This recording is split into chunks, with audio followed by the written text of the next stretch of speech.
सुहावन लगे। जब हमारे सीता मैया और श्री राम भगवान का शादी हुई थी हमारे जनकपुर में, अयोध्या से चल के जब हमारे श्री राम भगवान आए थे तो मंडप का सजावट हुआ था बहुत अच्छा, हीरा एवं मोती से रुपया से सजाया गया था मैया सीता का मंडप को। और कहते हैं कौन भाव में, क्या बात है।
बरे मरबा छबैलन अपन बाबा,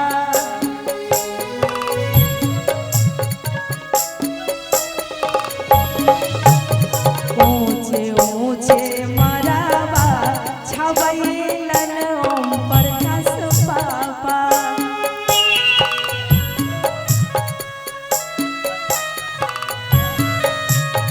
चौका पूरा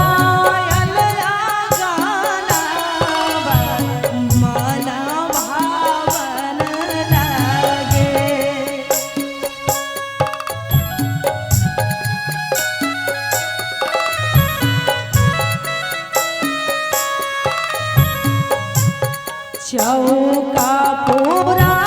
वलया गाना माना भावन लागे। सीता के चढ़ै छनहारा दिया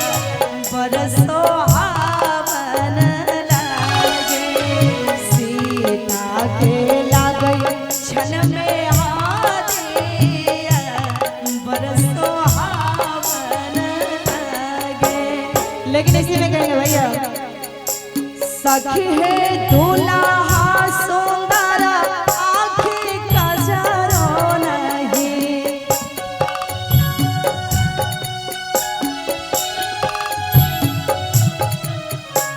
माई है दूल्हा सुंदर मुख पनाओ नहीं, माई है दूल्हा के मम्मी के लाजो नहीं, सखी है दूल्हा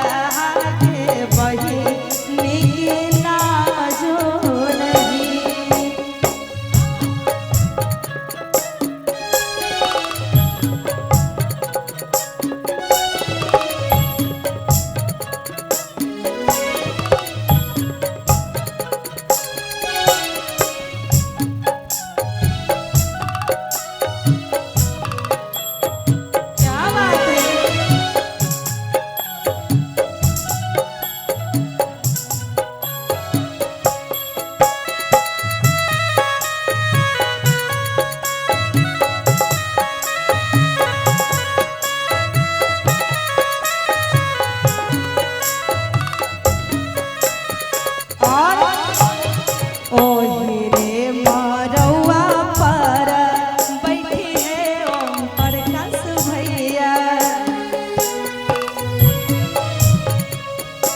कि राम जी से पूछे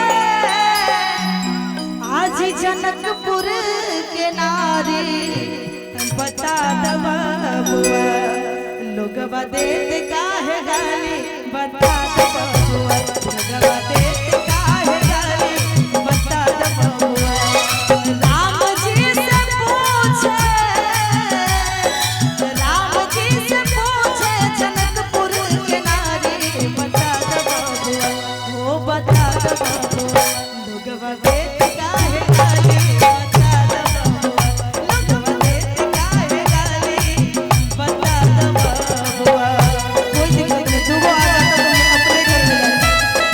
जाना क्या बात है एक जोरदार ताली बजनी चाहिए इधर से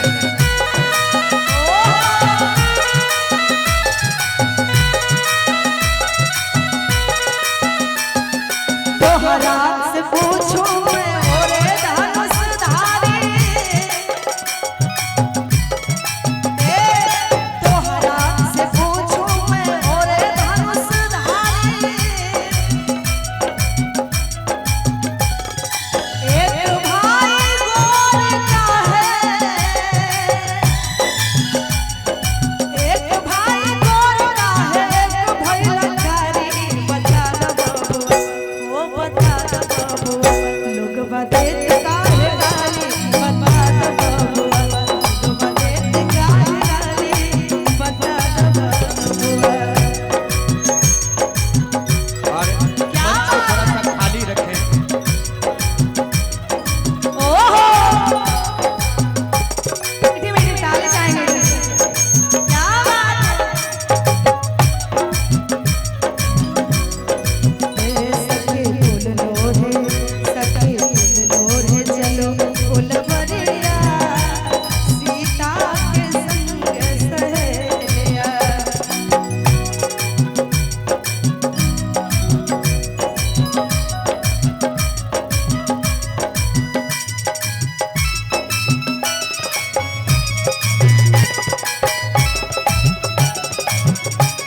ई बूढ़ा बाबा के पागल पागल दाढ़ी ए हो ई बूढ़ा बाबा के पागल पागल दाढ़ी अरे देखन में पातर देखन में पातर खाए भव भारी बता दब बुआ वो बता दब बुआ लोग देत काहे गाली बता दब बुआ लोग देत काहे गाली बता दब बुआ क्या बात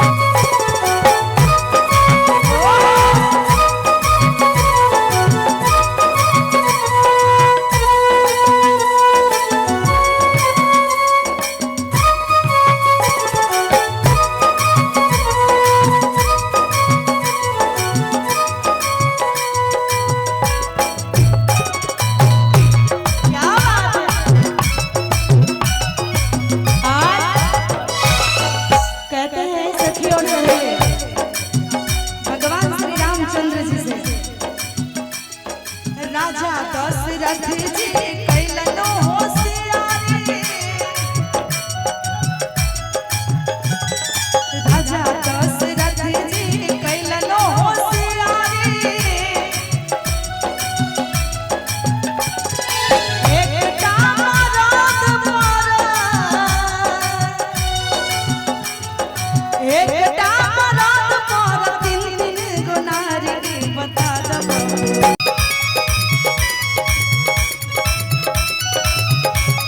आमा के पतिया के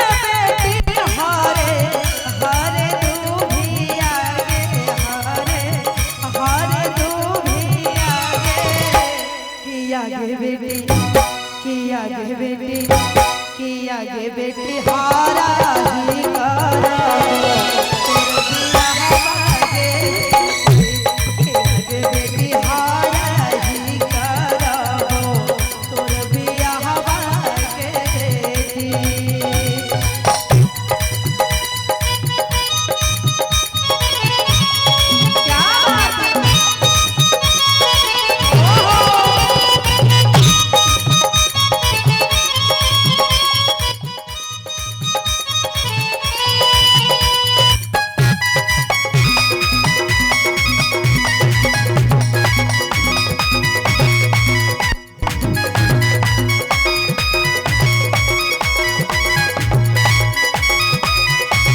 मंगियो न सोहे लाल से रोरा बिना आरे मंगियो न सोहे कि बलम बिना से जिया ना सोहे राजा बलम बिना से जिया ना सोहे राजा कोयला बिना बगिया ना सोहे राजा कोयला बिना बगिया ना सोहे राजा कोयला बिना बगिया ना सोहे राजा कोयला बिना बगिया ना सोहे राजा।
देवरा बिना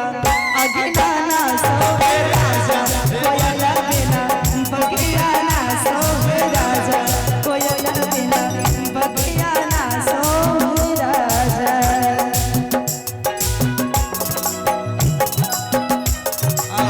दिल भर चाहे जहाँ रही हो हमार पिया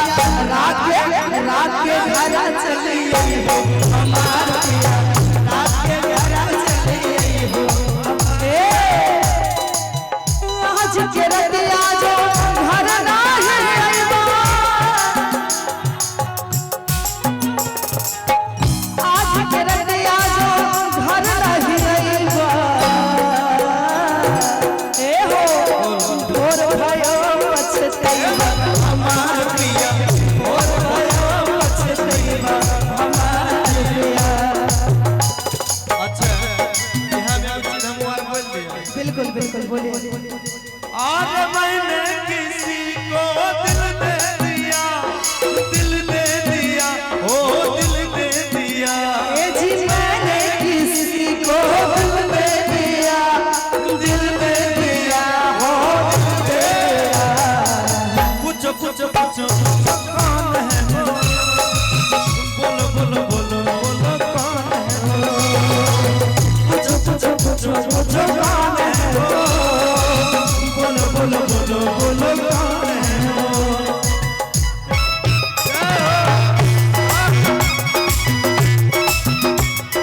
और सास ससुर बिना ससुर ना सोहे सास ससुर बिना ससुर ना सोहे सास ससुर बिना ससुर ना सोहे कि सास ससुर बिना हे जी ससुर ना सोहे बालक बिना अगिना ना सोहे राजा अगिना ना सोहे राजा बालक बिना अगिना ना सोहे राजा बालक बिना अगिना ना सोहे राजा कोयल बिना बगिया ना सोहे राजा कोयल बिना बगिया ना सोहे राजा। और ये गोलू मिठाई दुकान उर्फ जोगिया होता उनके तरफ से ढेर सारा आशीर्वाद। Thank you so much.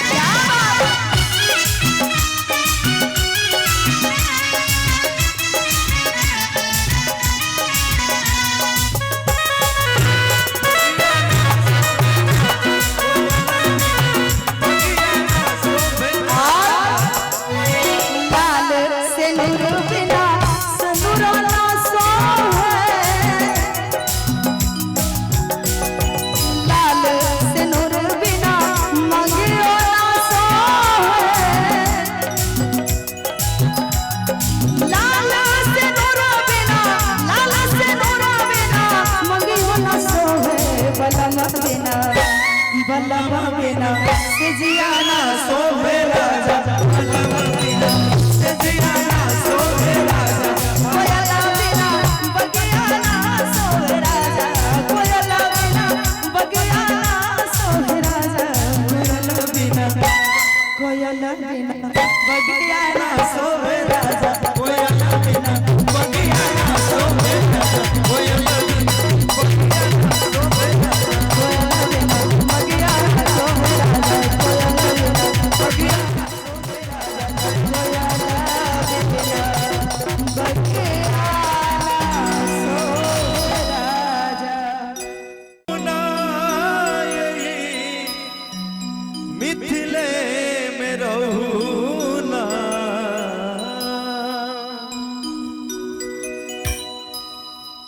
कि जौने सुखबा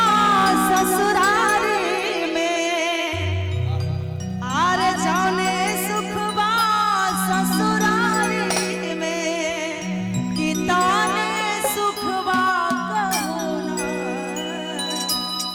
हे पहुना मिथिले में रहूना। जब हमारे भगवान श्री राम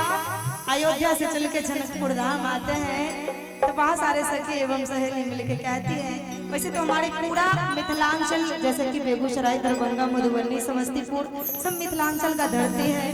और यहाँ का जो भी पाहुन आते हैं, मेहमान कहने का मतलब कुटुंब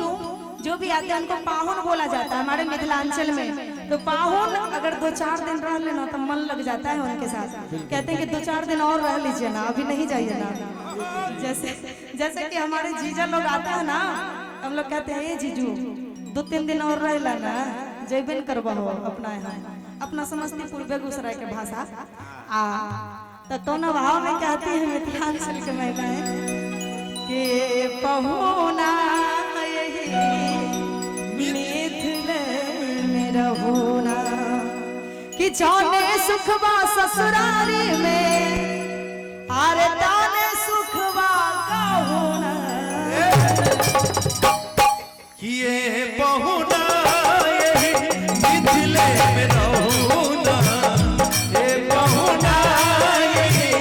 मिथिले में रहूना, जाने सुखबा ससुरारी में, जाने सुखबा ससुरारी में, ताने सुखबा कहुना, कि जौने सुखबा ससुराली में तौने सुखबा कहुना, ए बहुना मिथिले में रहूना, ए बहुना मिथिले में रहूना। क्या बात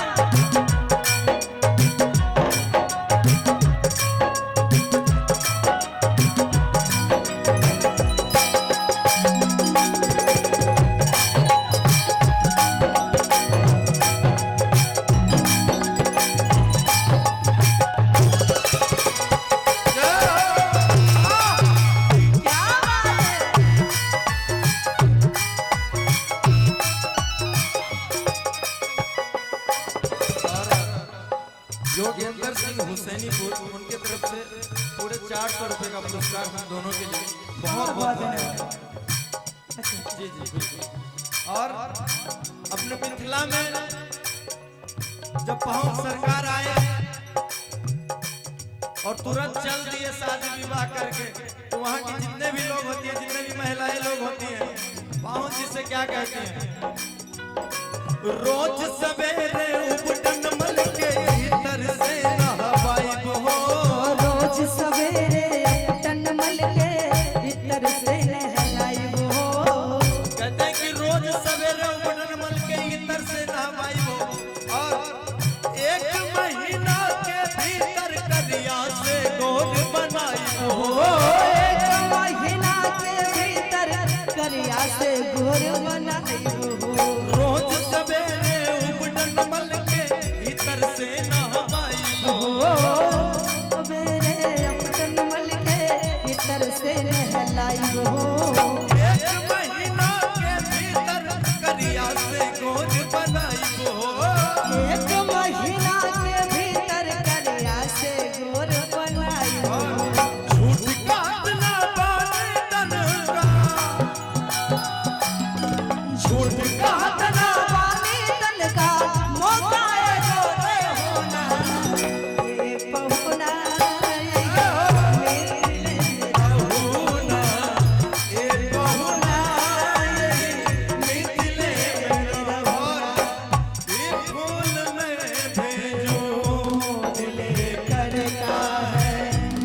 कहते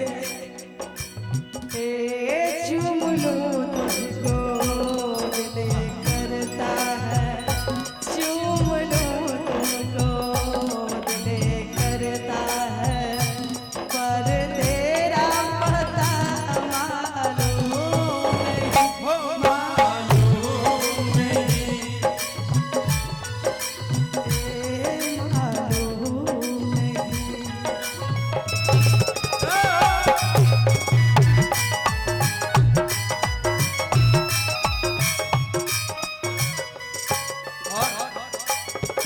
अपने मिथिला में उषा जी और क्या सब परंपरा है? बहुत परंपरा है जिसको वर्णन नहीं कर सकते हैं, क्या नहीं सकते हैं। कमला बिमला दूध मती में झिझिर खूब खेलाई हो, कमला बिमला दूध मंदिरे झिझिर खूब खिलाई हो। और अपने यहाँ एक सावन महा आता है, उसमें कहते हैं सावन में कजरी गा गा के झूला खूब झुलाई हो, सावन में कजरी गा गा कर झूला खूब झुलाई हो। और क्या पवन देव से करम निहोरा, पवन देव से करब निहोरा, हौले हौले बाहुना। कहते हैं कि जो हवा जो चलते हैं ना, उनको कहेंगे कि कभी कभी पछिया पुरवा बहने लगता है ना, इतना जोर से लगेगा कि एक जगह से दूसरे जगह उठा के लोगों को फेंक देगा। तो इसलिए मेरा पाहुन आए हैं तो पवन देव से थोड़ा सा निहोरा करेंगे कि थोड़ा सा हल्के हल्के बहिए ना, ताकि इनको मेरा मिथिलांचल अच्छा लगे कि मिथिलांचल का कितना अच्छा हवा है, कितना अच्छा वातावरण है। और कौन भाव में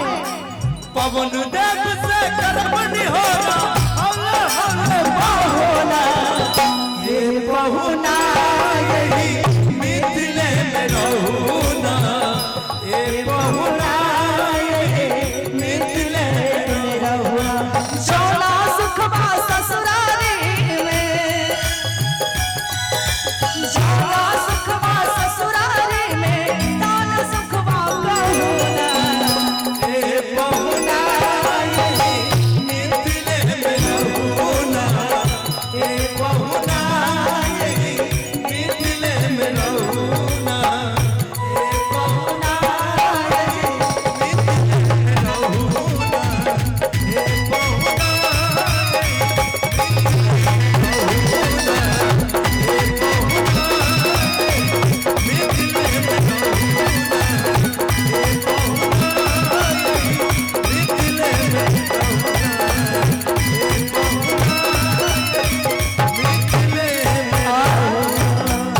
यही कैलाशी दास जी जिला परिषद मोड़वा निवासी, इनकी तरफ से ढेर सारा पुरस्कार है। बहुत बहुत धन्यवाद काशीदास जी को।